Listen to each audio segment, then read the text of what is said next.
Did you know that before becoming the leader of over 1.3 billion Catholics worldwide, Pope Francis worked as a bouncer at a nightclub? Yes, you heard that right. The man who would one day address millions from St. Peter's Square once decided who was cool enough to enter a Buenos Aires dance club.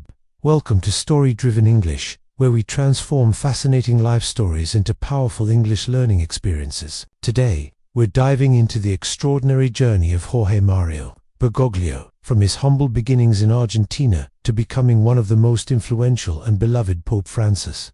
If you're new to our channel, hit that subscribe button right now. We deliver captivating stories that not only improve your English vocabulary and listening skills, but also inspire and entertain you. Our unique storytelling approach makes learning English feel less like studying and more like enjoying your favorite show.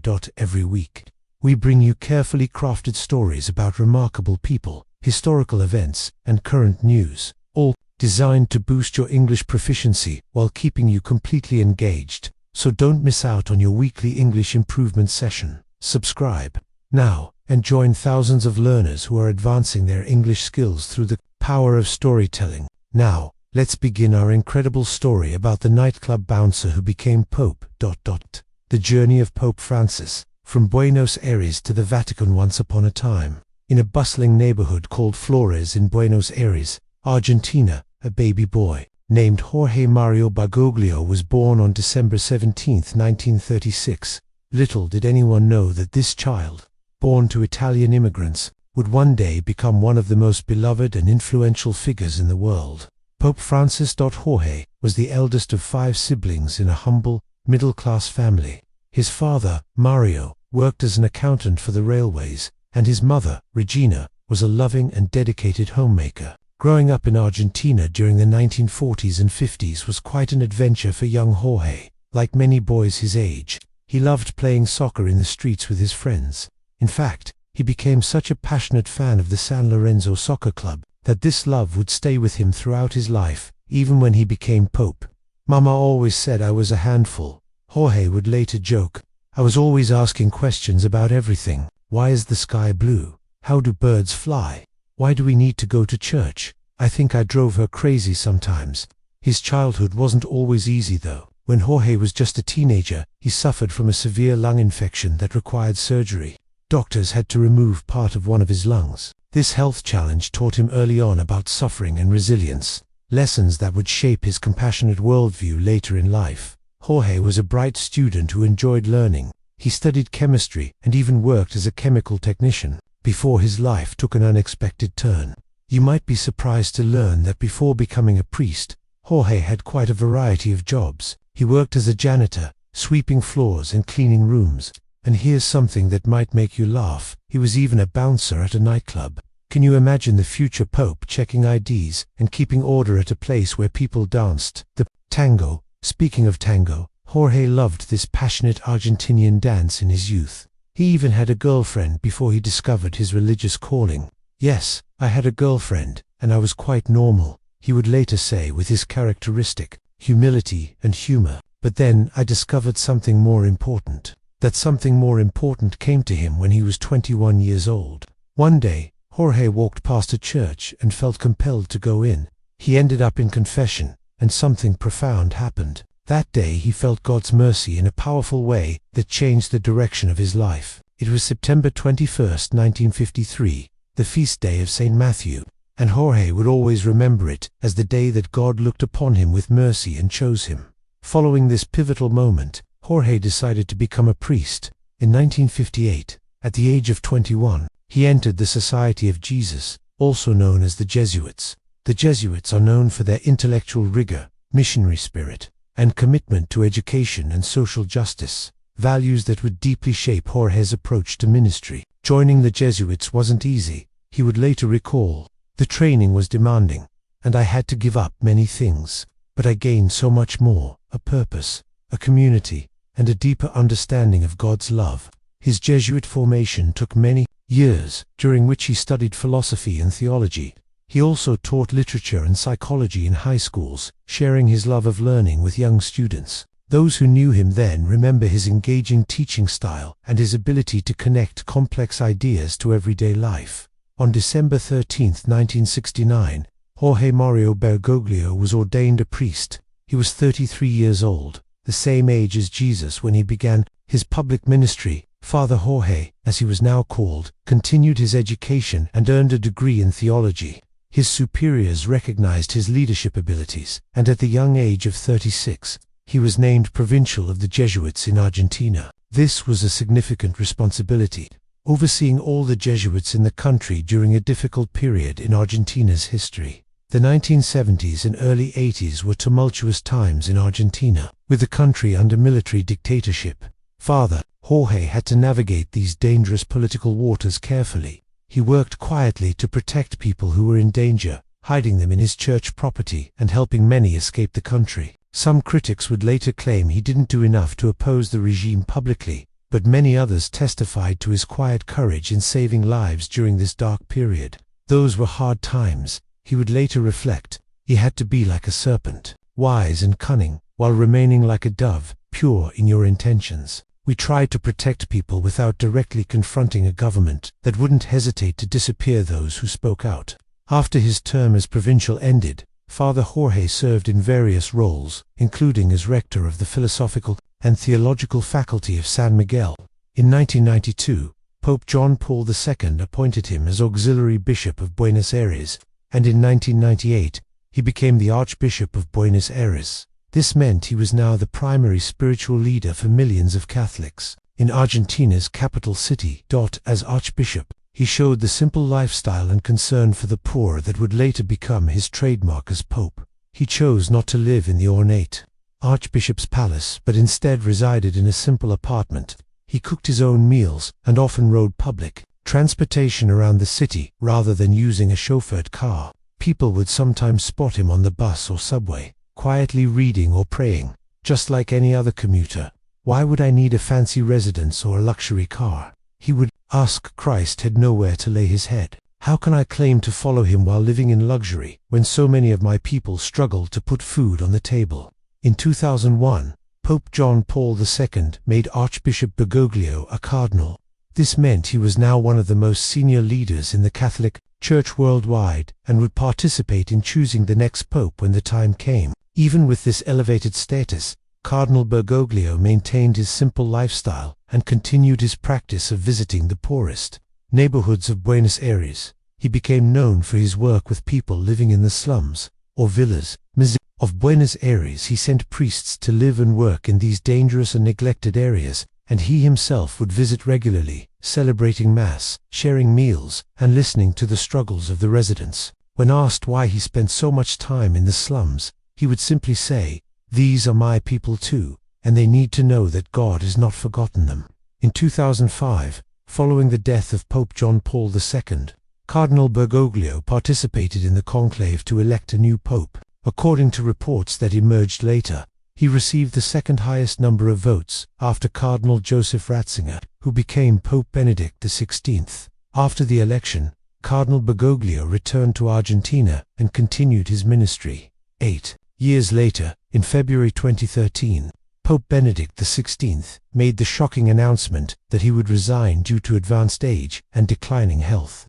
This was an extremely rare event in church history. The last papal resignation had occurred nearly 600 years earlier. Once again, Cardinal Bergoglio traveled to Rome to join the conclave to elect a new pope. On March 13, 2013, after 5 ballots, white smoke rose from the chimney of the Sistine Chapel, signaling that a new pope had been elected. To the surprise of many, including himself, the cardinals had chosen the Argentinian Jesuit. Cardinal Bergoglio had become Pope Francis. When the senior cardinal asked him if he accepted the election, Bergoglio replied, "I am a great sinner, but I trust in the infinite mercy and patience of our Lord Jesus Christ." He then chose the name Francis in honor of Saint Francis of Assisi, the 13th century saint known for his radical commitment to poverty, his love for nature, and his work for peace. Saint Francis was a man of poverty, a man of peace, a man who loved and protected creation. He would later explain, "How I would like a church that is poor and for the poor." From his first moments as Pope Francis, it was clear that he would bring a different style to the papacy. When he appeared on the balcony of St. Peter's Basilica to greet the crowd for the first time, He wore simple white vestments instead of the traditional red cape.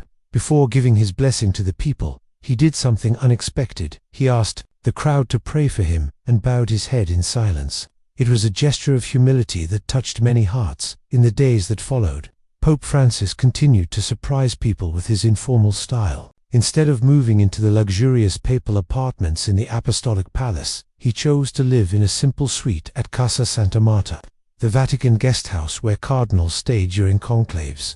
He explained that he needed to be around other people and didn't want to live in isolation. "Some people think I'm crazy to give up the papal apartments," he joked, "but I like to be around people. Besides, the papal apartment is not that luxurious. It's big, yes, but it's not the Hilton." His first Holy Thursday as Pope set the tone for his papacy. Traditionally, the Pope washes the feet of 12 priests during a special Mass commemorating Jesus' Last Supper. But Francis went to a juvenile detention center instead and washed the feet of 12 young inmates, including 2 women and a Muslim. This gesture shocked some traditionalists, but delighted many who saw it as a sign of Francis' commitment to reaching out to those on the margins of society. One of Francis' first major international trips was to Brazil for World Youth Day in July 2013. During this visit, he famously said, "Who am I to judge?" When asked about gay priests who are sincerely seeking God, this comment, while not changing church doctrine, signaled a more compassionate and merciful tone on sensitive issues. It made headlines around the world and was seen as a significant shift in approach from his predecessors. In 2015, Pope Francis released his first major teaching document on the environment, called Laudato Si, Praise Be to You. In this groundbreaking encyclical, he addressed the urgent challenge of climate change and environmental degradation, calling all people to care for our common home. He linked environmental concerns with social justice, arguing that the poor suffer most from environmental problems they did little to create. "The earth, our home, is beginning to look more and more like an immense pile of filth," he wrote with characteristic bluntness. "These problems are closely linked to a throwaway culture." Francis' direct language and willingness to tackle controversial issues made him both beloved and controversial. Some praised his prophetic voice on issues like poverty, migration, and climate change, while others criticized him for being too political or for not being clear enough on doctrinal matters. Despite the criticism, Francis continued to travel, ostensibly visiting countries on every continent and often prioritizing nations that had never before received a papal visit. He went to places like Myanmar, Bangladesh, Iraq, and various African nations, always emphasizing dialogue, peace, and care for the marginalized. One of the hallmarks of Francis' pontificate was his emphasis on mercy. In 2015-2016, he declared an extraordinary Jubilee Year of Mercy, encouraging Catholics around the world to experience God's forgiveness and to be instruments of mercy to others. During this year, he gave all priests the authority to forgive the sin of abortion, which had previously required special permission in many places. "God never tires of forgiving us," became one of his most famous sayings. We are the ones who tire of asking for forgiveness. Francis also worked to reform the governance of the Catholic Church, particularly the Vatican's financial operations. He established new structures for oversight of Vatican finances and worked to increase transparency and accountability. This wasn't easy work. He faced resistance from some within the Vatican bureaucracy who were resistant to change. "Reform is always difficult," he once said, with a sigh. "It's like cleaning the Sphinx with a toothbrush, a lot of detailed work that takes time and patience." In 2019, Francis convened a global summit on clergy sexual abuse, bringing together bishops from around the world to address this painful crisis in the Church. He instituted new policies requiring the reporting of abuse and providing greater protection for victims. While some critics felt he should have done more, others praised his willingness to confront an issue that had long been shrouded in secrecy. When the COVID-19 pandemic struck in 2020, Pope Francis provided a powerful symbol of spiritual leadership during a frightening time. On March 27, 2020, he stood alone in a rainy, empty St. Peter's Square to deliver an extraordinary Urbi et Orbi to the city and the world blessing. The image of the solitary Pope praying for healing in the vast empty square became an iconic representation of the pandemic era. "We have realized that we are on the same boat, all of us, fragile and disoriented," he said during that rainy evening prayer, but also important and needed, all of us called to row together. Throughout his papacy, Francis maintained many of the simple habits from his earlier life. He would personally call people who had written to him with problems, often surprising them with his direct approach. "Hello, this is Pope Francis," he would say, catching many off guard. He continued to wear his old, comfortable black shoes instead of the traditional red papal shoes, and he carried his own briefcase when traveling. "Why should someone else carry my bag?" he would ask with a chuckle. "My arms still work fine." His sense of humor was another characteristic that endeared him to many. Once when visiting a retirement home, an elderly woman looked at him and exclaimed, "You don't look that old in pictures." Without missing a beat, Francis replied, "A little makeup helps." On another occasion, when someone praised him for his humility, he quipped, "It would be a contradiction to be proud of my humility." Francis also showed a remarkable ability to connect with children. During papal audiences, he would often stop his popomobile to embrace children with disabilities or kiss babies handed to him by their parents. When speaking to children, he would kneel down to their level, listening to their questions with genuine interest and answering in simple, direct language they could understand. Once, a little boy wandered onto the stage during a major address. Instead of having the child removed, Francis invited him to sit in the papal chair while he continued his speech. On another occasion, when a child asked if his recently deceased dog would go to heaven, Francis comforted him by suggesting that paradise is open to all God's creatures. Despite his friendly public persona, Francis was known to have a strong will and could be firm when necessary. He would occasionally show his temper, as when he scolded someone who pulled him off balance in a crowd. Yet, he was also quick to apologize for his mistakes and shortcomings. "I am a sinner," he would often say. "This is the most accurate definition of me." As the years passed, Francis began to show his age and the effects of his earlier health challenges. He occasionally needed to use a wheelchair due to knee problems, and he reduced his schedule. Yet he continued to rise early each morning, typically at 4:30 a.m., to spend 2 hours in prayer before beginning his daily activities. When asked about his prayer life, Francis once said, "For me, prayer is always a prayer full of memory, of recollection. I remember things and bring them to God, the things of today and my childhood, the dreams of my people. I open myself to them and realize that someone is waiting for me." Throughout his papacy, Pope Francis remained connected to his roots in Argentina. He kept his Argentine citizenship and continued to root for his beloved San Lorenzo soccer team. He would occasionally receive the team's newest jersey as a gift and would joke that he was their #1 fan. In private meetings, Francis was known to share mate, a traditional South American herbal tea, with his guests. This simple gesture reflected his informal style and his desire to make people feel at ease in his presence, regardless of their status or background. What made Pope Francis so special to many was his ability to combine spiritual depth with practical action, doctrinal faithfulness with pastoral flexibility, and global vision with attention to individual needs. He spoke frequently about the culture of encounter, urging people to build bridges rather than walls and to prioritize dialogue over confrontation. "We must restore hope to young people, help the old, be open to the future, spread love," he once said. "Be poor among the poor.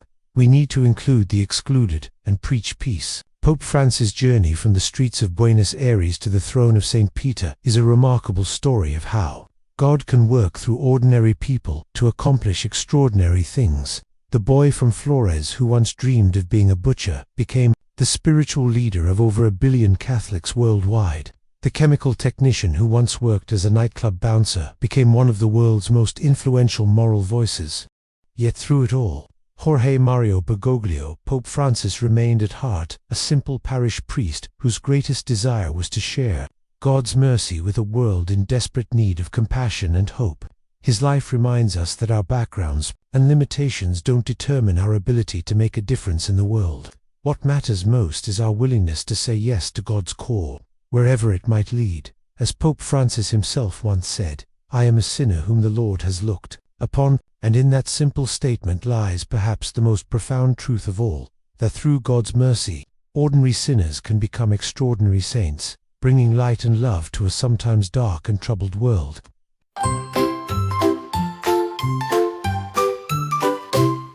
Key vocabulary repeated throughout Pope the head of the Catholic Church. Vatican, the headquarters of the Catholic Church, located in Rome, Italy. Jesuit, a member of the Society of Jesus, a Catholic religious order. Cardinal, a senior leader in the Catholic Church, who can vote for a new pope. Archbishop, a bishop who oversees a large or important diocese. Conclave, a meeting of cardinals to elect a new pope. Mercy, compassion or forgiveness shown toward someone. Encyclical, an important letter written by the pope on a particular subject. Papacy, the office or tenure of the pope. Pontificate, the period of time during which a specific pope leads the church. Humility, the quality of being humble, not thinking you are better than others. Compassion, deep awareness of the suffering of others, coupled with the wish to relieve it. Ministry, religious service or work. Diocese, a district under the pastoral care of a bishop. Doctrine, a belief or set of beliefs taught by a religion. Pastoral, relating to the care of people and their spiritual needs. Liturgy, public worship performed by a religious group. Apostolic, relating to the apostles or their teaching. Canonization, the act of officially declaring someone a saint. Seen at an assembly of church leaders. Thank you for joining us on this fascinating journey through the life of Pope Francis. We hope you've not only enjoyed his remarkable story, but also picked up some useful English vocabulary and expressions along the way. If you found this story interesting and educational, please give this video a thumbs up by hitting the like button below. Your support helps our content reach more English learners worldwide. Did you learn something new about Pope Francis today? Perhaps you were surprised by his time as a nightclub bouncer or his love for tango dancing. Share your thoughts in the comments section below. We'd love to hear from you. Engaging in English conversations is a fantastic way to practice your language skills. Don't forget to share this video with friends or family members who are also learning English or might enjoy this inspiring life story. Your shares help our community grow and support more people on their English learning journey. And if you're new here, welcome to Story Driven English. We're dedicated to helping you improve your English skills through engaging stories and news. Hit that subscribe button and the notification bell so you never miss our new videos featuring fascinating biographies, current events, and captivating stories, all designed to make learning English both fun and effective. Thank you again for watching. Until our next story adventure, keep reading, keep listening, and keep speaking English. Story Driven English, where great stories drive your English forward.